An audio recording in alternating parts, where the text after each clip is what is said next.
আসসালামু আলাইকুম প্রিয় দর্শক, আমার সঙ্গে থাকবার জন্য ধন্যবাদ।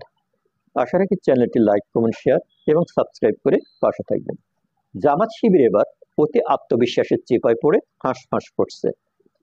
জামাতকে নির্বাচন থেকে দূরে রাখা এখন শুধুই সময়ের ব্যাপার মাত্র। শেখ হাসিনা গত আগস্টে জামাত শিবিরকে নিষিদ্ধ করে গেল। ডক্টর ইউনূসের অন্তর্বর্তীকালীন সরকার তাদের রাজনৈতিক কর্মকাণ্ড চালানোর সুযোগ দিয়েছে। হয়তো 5 আগস্ট পরবর্তী প্রেক্ষাপটে দেশের স্থিতিশীলতা ফিরিয়ে আনার জন্য এমন সুযোগ দিয়েছেন ডক্টর ইউনূস। তবে জামাত এখনো নিবন্ধনহীন একটি রাজনৈতিক দল, যদিও হাইকোর্ট রায়ের বিরুদ্ধে আপিল শুনানি চলমান রয়েছে।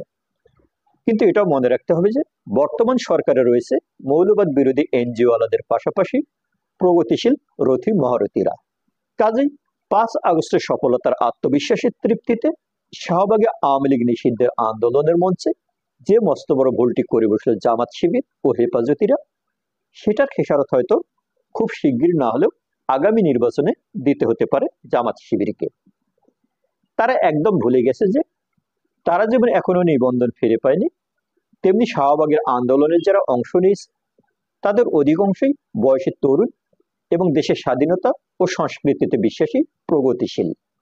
গোলাম আজমের বাংলায় আওয়ামী লীগের ঠাঁই নাই স্লোগানটির অর্থ তারা বেশ ভালোভাবে বুঝতে পেরেছে। অর্থাৎ এই স্লোগানের মাধ্যমে আওয়ামী লীগকে যে পরিষ্কারভাবে সেই 71-এ ফিরিয়ে নিয়ে যায়, সেটা ভার্সিটি পড়ুয়া তরুণ ছাত্রছাত্রীরা সহজে বুঝে নিয়েছে। মোদ্দা কথা, স্লোগানটির মূল অর্থ হচ্ছে আওয়ামী লীগের নেতৃত্বে মহান মুক্তিযুদ্ধের মাধ্যমে গোলাম আজমদের যেভাবে বিতাড়িত করা হয়েছিল, 2025-এ এসে 24-এর চেতনায় আওয়ামী লীগকেও ঠিক সেইভাবেই বাংলা থেকে বিতাড়িত করা হবে। কি দুঃসাহসী ন্যারেটিভ! এই ন্যারেটিভকে মাথায় নিয়ে নিষিদ্ধ দল আওয়ামী লীগ ও বামদের পিছন থেকে যোগানো শক্তিতে ভর করে দেশপ্রেমিক তরুণ সমাজ এখন যদি যুদ্ধ অপরাধের দায়ে জামাতকে নিষিদ্ধের দাবি তোলে, তাহলে জামাতকে রক্ষা করবে কে? তরুণ সমাজ মুক্তিযুদ্ধের নেতৃত্ব দেওয়া দল আওয়ামী লীগ নিষিদ্ধের দাবিতে একত্রিত হয়েছে মানে এই নয় যে তারা 71-এর স্বাধীনতা বিরোধী দল জামাতের সব কর্মকাণ্ডকে দ্বিধাহীনভাবে মেনে নেবে। স্বাধীনতা পরবর্তী সময়ে মুজিববাদের বিলুপ চাওয়া মানে এই নয় যে 71-এর মুজিবের জায়গায় রাজাকার গোলাম আজমকে বসাবে। এইসব তরুণ তরুণীরা জামাত হেফাজতের মুন্সি মৌলানাদের সঙ্গে নিয়ে একটি আন্দোলনে নেমেছে মানে এই নয় যে তারা দেশের জাতীয় সঙ্গীতকে অস্বীকার করবে, যখন কিনা সেই জাতীয় সঙ্গীত চলমান সংবিধানেই অন্তর্ভুক্ত। দেশের বর্তমান তরুণ সমাজের মাঝে ভারত বিরোধিতা থাকার মানে এই নয় যে তারা পাকিস্তানের পক্ষভুক্ত হয়ে গেছে। এই তরুণদের ভারত বিরোধিতার আসল কারণ কি? কারণ হচ্ছে হাসিনাকে ফ্যাসিস্ট বানিয়েছে এই ভারত। একতরফাভাবে প্রত্যেকটি নির্বাচন আয়োজনের সমর্থন দিয়ে গেছে ভারত।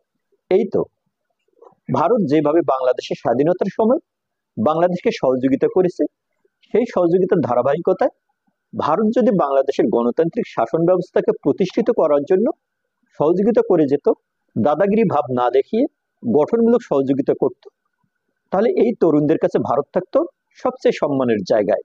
কিন্তু 71-এ পাকিস্তান যে ভুল করেছে, 71 পরবর্তী সময়ে বিশেষ করে আওয়ামী শাসনের সময়গুলোতেও নিকট প্রতিবেশী হয়ে ভারতও ঠিক সেই ভুলটি করে বসেছে।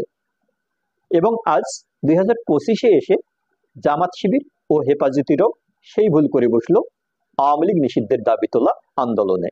এমনিতে জামাত 71 স্বাধীনতা বিরোধী ভূমিকার জন্য এখনো ক্ষমা চায়নি, কিংবা প্রকাশ্যে বলেনি পর্যন্ত যে 71-এ তাদের নেতৃত্বের কিছু অংশ অবশ্যই ভুল করেছিল।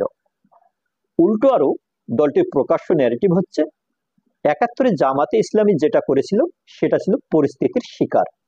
অর্থাৎ জামাতের বর্তমান নেতৃত্ব বিশ্বাস করে 71-এ জামাত কখনো কোনো ভুল করেনি, এবং বর্তমান বাংলাদেশের প্রেক্ষাপটে তারা মডারেট রাজনীতি করার জন্য একটি আগাগোড়া ধর্মভিত্তিক দল হবার পরেও উদার ধর্মনীতির কথা বলে দেশের তরুণ সমাজকে পক্ষে নেবার জন্য তাদের রাজনীতিতে গুণগত পরিবর্তন এনেছে, যার ধারাবাহিকতায় দলটির আমির ডাক্তার শফিকুর রহমান তার প্রত্যেকটি বক্তৃতায় 24-এর চেতনার কথা বলে আসছেন।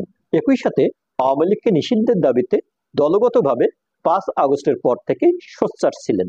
এমনকি আওয়ামী লীগ নিষিদ্ধের দাবিটি মূলত প্রথম উঠেছিল জামাত শিবিরের পক্ষ থেকেই, এবং সেটাকে খুব দ্রুতই নিজেদের ঠোঁটে তুলে নিয়েছিল বৈষম্য বিরোধীরা।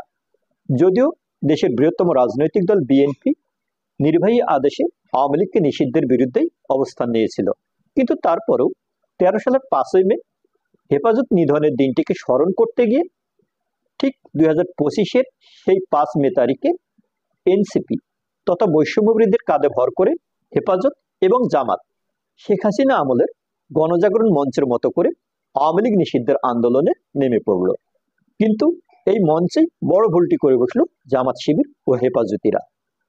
এমনিতেই জামাত একটি নিষিদ্ধ দল, তার উপর তাদের নিবন্ধন নেই। এখন জেএনজিরা আর একবার স্লোগান ধরলেই জামাতের আর নির্বাচন করা হয়ে উঠবে না, এবং পরিকল্পনা কিন্তু সেদিকেই এগুচ্ছে। আওয়ামী লীগ শেষ, এবার জামাতের পালা। বেশি কিছু করা লাগবে না, শুধু নিবন্ধন ফিরিয়ে না দিলেই হলো। আর সেটা করার জন্য হাসনাত আবদুল্লাহ সার্জিসদের আরেকবার মাঠে নামালেই হবে। শুধু সময়ের অপেক্ষা মাত্র। দেখা যাক সামনে কি দাঁড়ায়। প্রিয় দর্শক, ভালো রাখি সবাইকে। ভালো লাগলে চ্যানেলটি সাবস্ক্রাইব করি। ধন্যবাদ।